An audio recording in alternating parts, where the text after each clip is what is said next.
बंधू भगिनी, मी काय भाषण करणार नाही, परंतु ज्या प्राप्त परिस्थितीमध्ये आपण ही निवडणूक लढवतोय, सगळ्या पक्षांनी वहिनींच्या उमेदवारीला पाठिंबा दिलेला आहे आणि 23 तारखेला मतदान होणार आहे.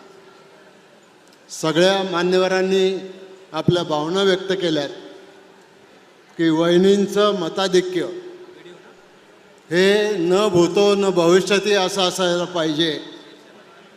तर माझी बारामतीमधल्या सर्व कार्यकर्त्यांना, सर्व मतदारांना, सर्व तरुण मित्रांना एवढीच विनंती आहे की प्रत्येक गावामधल्या प्रत्येक पोलवर जास्तीत जास्त मतदान झालं पाहिजे.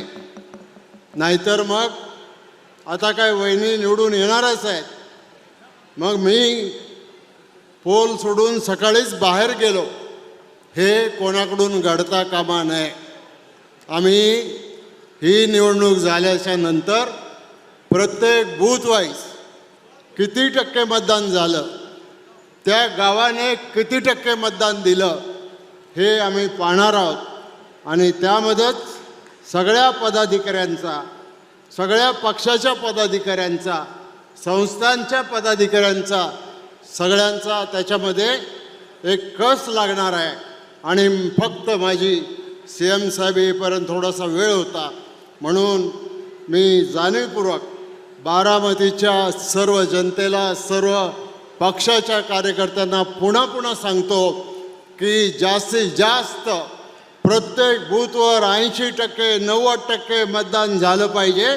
आणि त्याच्यातलं मतदान वहिनींना मिळालं तर तुम्हाला मी सांगतो, या पद्धतीने सगळ्या कार्यकर्त्यांनी जर काम केलं तर 1 नंबरचा रेकॉर्ड देशामध्ये होईल आणि पुन्हा असा रेकॉर्ड दुसरा कोणाला करता येणार नाही, याची काळजी आपण सगळ्यांनी घ्यावी.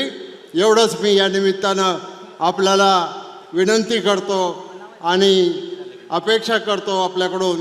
आज प्रचार संपेल, 2 उद्या आपल्याला तयारी करायला वेळ मिळेल. तयारी करून बूथ, जास्तीत जास्त मतदान, या सगळ्या गोष्टी आपण कार्यकर्त्यांनी केल्या पाहिजेत अशी माझी आपल्याला विनंती आहे. धन्यवाद. जय हिंद, जय महाराष्ट्र.